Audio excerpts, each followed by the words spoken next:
हरे कृष्णा, दंड प्रणाम आप सभी को। तो आज हम नाम अपराध 3 के बारे में चर्चा करेंगे। नाम अपराध 3 है गुरु की अवज्ञा करना और उन्हें साधारण मनुष्य समझना। तो ऐसा हमें नहीं करना चाहिए, क्योंकि गुरु भगवान श्री कृष्ण की कृपा के मूर्तिमंत स्वरूप होते हैं, है ना। भगवान द्वारा भेजे प्रतिनिधि होते हैं जो हमारे उद्धार के लिए इस धराधाम पे आए हैं, और वो साधारण मनुष्य नहीं हैं। तो वे बद्रीवों को कृष्ण उन्मुख कर संसार से मुक्त करने के लिए अवतरित होते हैं। तो क्योंकि हमारी कृष्ण चेतना जो है हम भूल गए हैं, तो उसे स्मरण कराने के लिए भगवान अपने प्रतिनिधि को भेजते हैं गुरु स्वरूप में। तो वो हमें हर जीव को, बद्ध जीव को कृष्ण उन्मुख करके उनका संसार बंधन से उन्हें मुक्त करा देते हैं, इसलिए वो अवतरित होते हैं। श्री गुरुदेव श्री नाम का उदारतापूर्वक प्रचार करते हैं, इसलिए वे नाम प्रभु को अत्यंत प्रिय है। तो कोई भी जो प्रामाणिक गुरु होते हैं वो हमेशा भगवान श्री कृष्ण के पवित्र नामों का ही जप करना बताएंगे और हरि नाम का आश्रय स्वीकार करना बताएंगे। हरे कृष्णा कृष्णा कृष्णा हरे हरे, हरे राम राम राम हरे हरे। तो ये सभी साधु गुरु शास्त्र जो है वो इसी की संस्तुति करते हैं कि इस कलयुग में अगर हम भगवान के इन पवित्र नामों का निरंतर जप करें, है ना, भगवान की सेवा करें कई सारे नाम से, तो हमारा जो जीवन का परम लक्ष्य है वो हम सरलता से प्राप्त कर सकते हैं और कृष्ण प्रेम हमारे हृदय में हम जागृत कर सकते हैं। अतः श्री गुरुदेव का अपराध करने पर श्री नाम प्रभु वह अपराध स्वयं ले लेते हैं। तो हमें बहुत सचेत रहना चाहिए, किसी भी गुरु, प्रामाणिक गुरु को साधारण मनुष्य नहीं मानना चाहिए, उनके प्रति कोई अपराध नहीं करना चाहिए। वो अपराध भगवान स्वयं अपने ऊपर ले लेंगे। उसी प्रकार जिस प्रकार छोटे पुत्र का अपराध करने पर माँ अपराध ले लेती है, जैसे एक स्नेहमयी माँ जो होती है, अगर आप उनके पुत्र को प्रेम करते हैं तो बहुत प्रसन्न होती है, और उनके पुत्र को अगर आप अपराध करेंगे तो माँ भी चाहे बोले ना, लेकिन वो भी अपराध ले लेती हैं। भगवान श्री कृष्ण गुरु की महिमा बताते हुए श्रीमद् भागवतम में 11.17.27 में कहते हैं, आचार्य माम विजानीयात् अवमन्येत कहर्चेत न मर्त्य बुद्धिया सूयेत सर्वदेव मयो गुरु।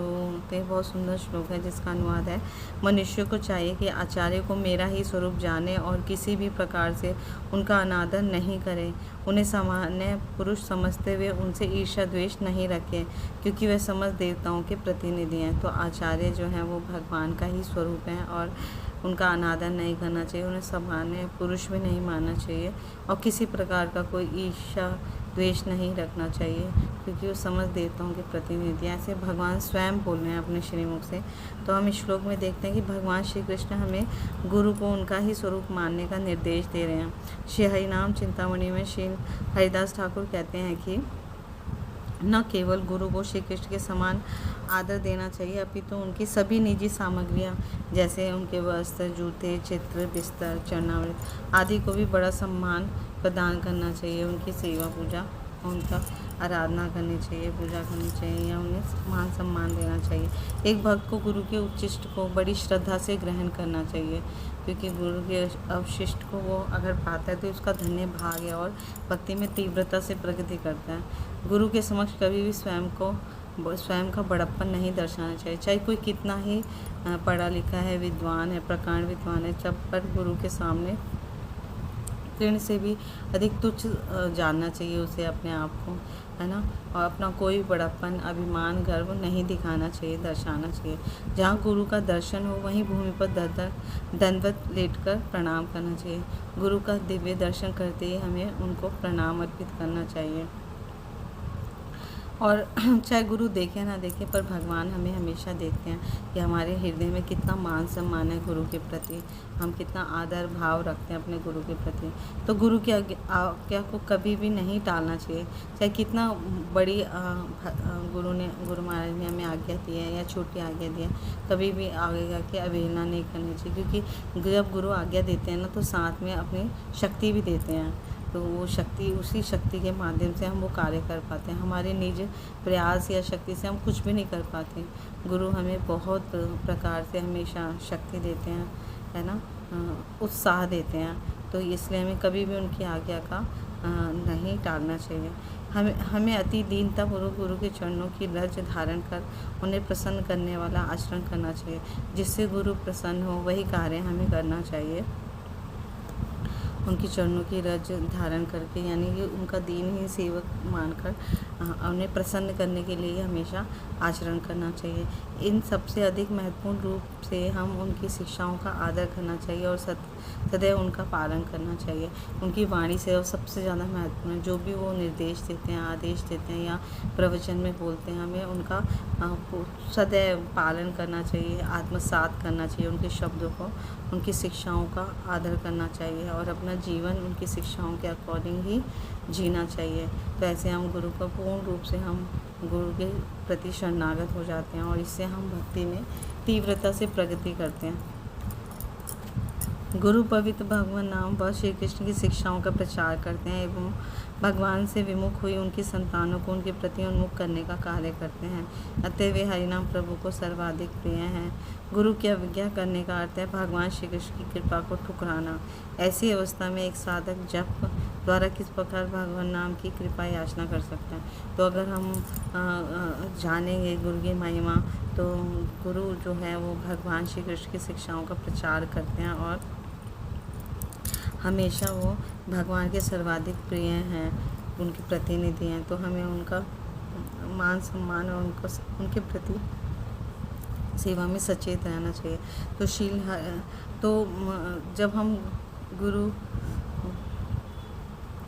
गुरु की अवज्ञा का मतलब होता है भगवान की कृपा को हमने ठुकरा दिया, भगवान हम पे कृपा बरसा रहे हैं गुरु महाराज की आज्ञा के द्वारा। तो इसलिए हमें उनकी अवज्ञा नहीं करनी चाहिए। श्री हरिनाम चिंतामणि में श्री हरिदास ठाकुर इस अपराध के विषय में निम्न उपदेश देते हैं, यानी कि अगर हमने गुरु के प्रति कोई अपराध किया है तो उसमें हमें वो क्या समझाते हैं। तो भवसागर को पार करने के लिए मनुष्य को अवश्य ही प्रामाणिक आध्यात्मिक गुरु रूपी नाव का आश्रय ग्रहण करना चाहिए। तो हमें गुरु के प्रति आदर मान सम्मान करना चाहिए और उनके प्रति क्योंकि भगवान ने हमें भवसागर को पार करने के लिए एक मनुष्य देह दिया है और हम ये मनुष्य देह का सदुपयोग तभी कर पाएंगे जब हम एक प्रामाणिक आध्यात्मिक गुरु के रूपी नाविक का आश्रय ग्रहण करेंगे और इस नाव जो मनुष्य रूपी नाव दी है, फिर इससे संसार रूपी सागर को हम सरलता से पार करेंगे। गुरु की योग्यता है कि वह कृष्ण तत्ववेता होना चाहिए, उनके वर्ण अथवा आश्रम में से कोई अंतर नहीं पड़ता। तो गुरु जो है वो गुरु की एक क्वालिटीज़ है कि वो कृष्ण तत्ववेता होता है, चाहे वो किसी भी कुल में या किसी भी आश्रम धर्म कुछ भी वर्ण आश्रम में है, लेकिन अगर वो श्री कृष्ण तत्ववेता है, भगवान श्री कृष्ण की ज्ञान रखते हैं और बांटते हैं, तो वही प्रामाणिक गुरु हैं। तो श्री चैतन्य महाप्रभु भी श्री चैतन्य चरितामृत में मध्य लीला में 8.28 में बहुत सुंदर श्लोक बोलते हैं। किबा विप्र किबा न्यासी शूद्र के निर्णय, जय कृष्ण तत्ववेता से ही गुरु है। कोई चाहे ब्राह्मण हो अथवा सन्यासी या शूद्र हो, यदि वह कृष्ण तत्व जानता है तो वह गुरु बन सकता है। तो ऐसा बताते हैं श्री चैतन्य महाप्रभु। तो अगर चाहे वो किसी भी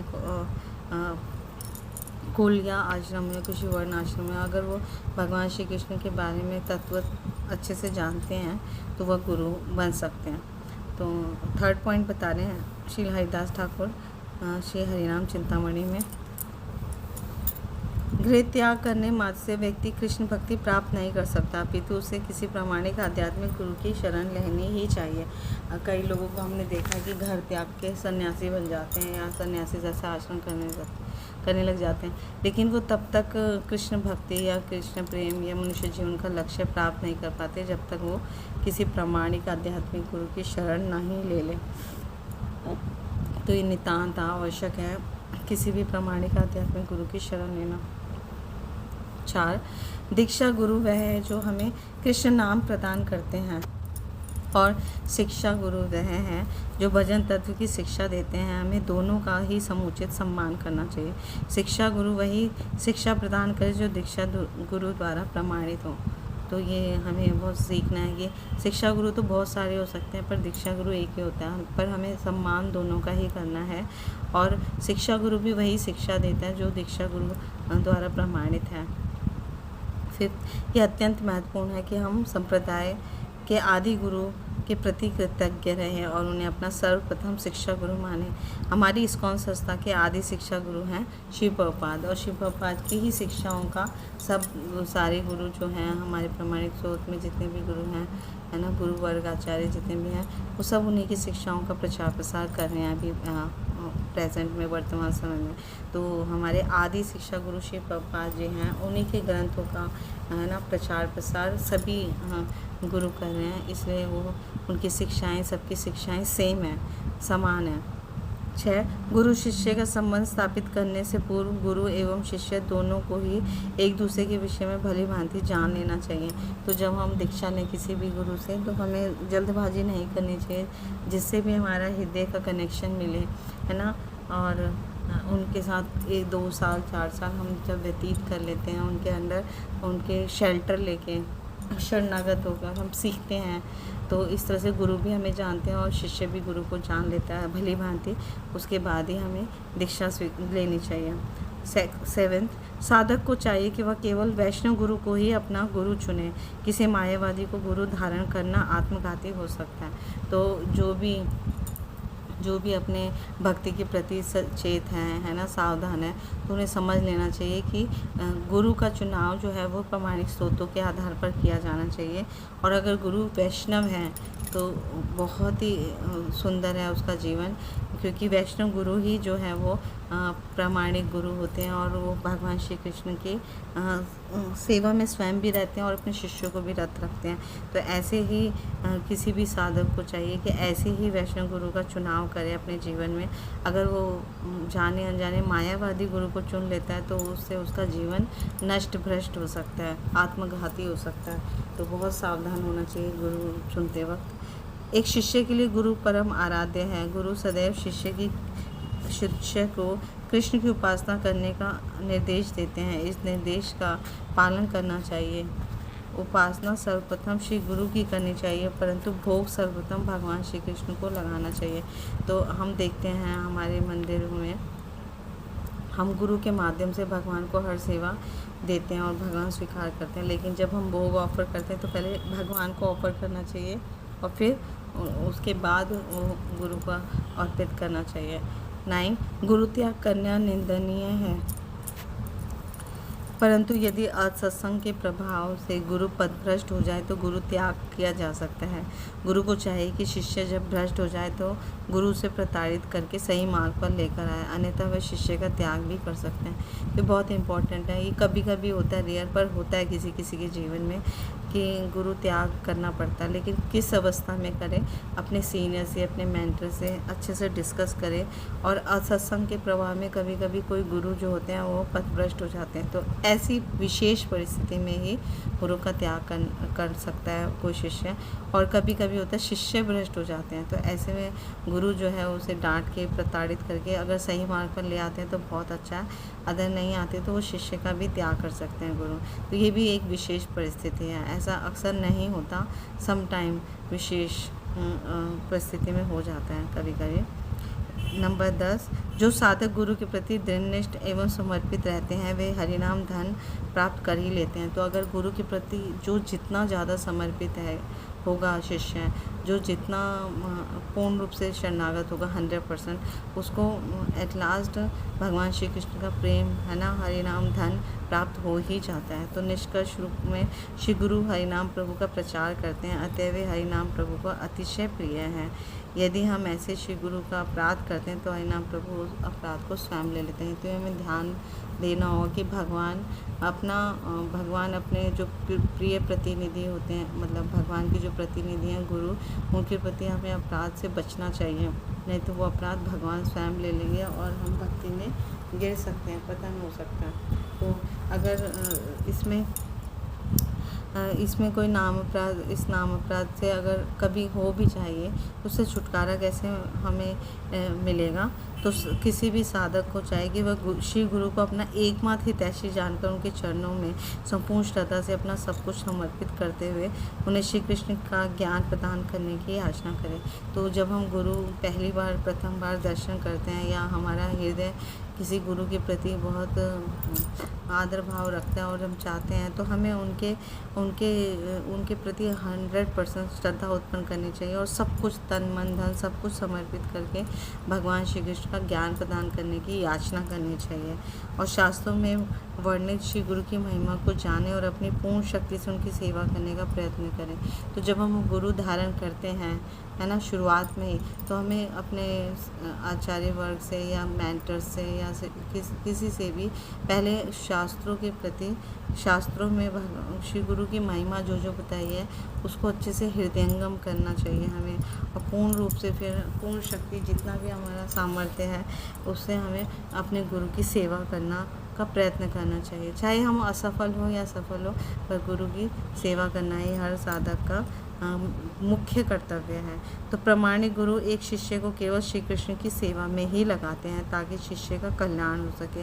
तो वही गुरु सही है जो एक शिष्य को भगवान श्री कृष्ण की सेवा में लगाते हैं, कृष्ण प्रेम देते हैं। और यही क्यों करते हैं ऐसा, ताकि शिष्य का जो सच्चा कल्याण है वो इसी में निहित है। और स्वयं भी वो भगवान श्री कृष्ण के परम भक्त होते हैं, शुद्ध भक्त होते हैं, इसलिए वो शुद्ध भक्ति का ही प्रचार करते हैं। तो ऐसा जानकर शिष्य को अपने गुरु की श्री कृष्ण शिक्षाओं के प्रचार कार्य में सहायता करनी चाहिए, शिष्य का परम कर्तव्य है। तो जितना ज़्यादा हम स्वयं को प्रचार कार्य में लगाते हैं तो हम उनकी सेवा कर पाते हैं, प्रामाणिक गुरु की सेवा कर पाते हैं। यदि कभी भूलवश गुरु के प्रति अपराध हो जाए तो हमें गुरु के चरणों में गिरकर पश्चाताप भरे हृदय से उनसे अपने अपराधों की क्षमा याचना करनी चाहिए। कभी जाने अनजाने में हमारे मन में भी कभी बात आ जाए, गुरु के प्रति अपराध हो जाए, तो हमें उनसे क्षमा याचना मांगनी चाहिए। तो शुद्ध भक्त जो होते हैं वो बहुत सरलता से क्षमा भी दे देते हैं, पर हमें दोबारा कभी भविष्य में ऐसे अपराधों से बचना चाहिए। गुरु की सेवा करने से हम अपने गुरु अपराध से मुक्त हो सकते हैं। गुरु सेवा में सर्वोपरि है उनकी शिक्षाओं एवं आदर्शों का प्रचार। तो जितना अधिक हम प्रचार कार्य में लगेंगे, हम उतना ज़्यादा गुरु की अच्छे से सर्वोपरि सेवा कर पाएंगे। तो यह हर गुरु को अतिशय प्रिय है। अतः इस प्रकार उनकी वाणी सेवा करने से संपूर्ण ब्रह्मांड में सर्वाधिक कृपालु श्री गुरु अपनी शिष्य वत्सलता के कारण हमारे अपराधों को अवश्य क्षमा करेंगे। तो जितना ज़्यादा हम प्रचार करेंगे तो गुरु हमें हमारी छोटी मोटी गलतियों से हमें क्षमा भी कर देंगे। पर हमें जानबूझ के ये गलतियाँ नहीं करनी चाहिए, है ना, अपराध नहीं करने चाहिए। हमें सदैव सावधान रहना चाहिए कि हमें अपने गुरु में मरते बुद्धि ना करें कि वो साधारण मनुष्य है ना, साधारण जीव आत्मा के स्तर पर हमें नहीं आंकना चाहिए। गुरु में मनुष्य बुद्धि बहुत बड़ा अपराध है। जैसे ये सोचना कि गुरु भी हमारी तरह साधारण मनुष्य हैं और एक दिन मरते वाले हैं।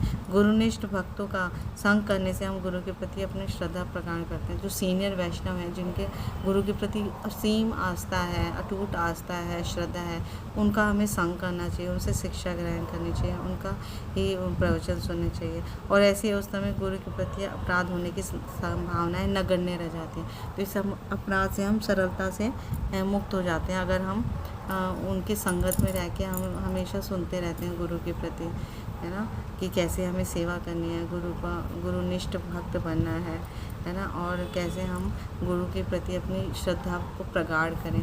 तो ऐसे भक्तों का संग करके हम बहुत सरलता से सीख सकते हैं और फिर अपना जीवन जो है वो सार्थक बना लेंगे, क्योंकि गुरु जो होते हैं वो हमें भगवत धाम लेने के लिए आए हैं, भगवत धाम लेकर जाएंगे, कृष्ण प्रेम देते हैं वो हमें। तो यह हमारा सौभाग्य है कि हमारे जीवन में हमें गुरु मिलते हैं और इस जीवन को धन्य बनाते हैं गुरु।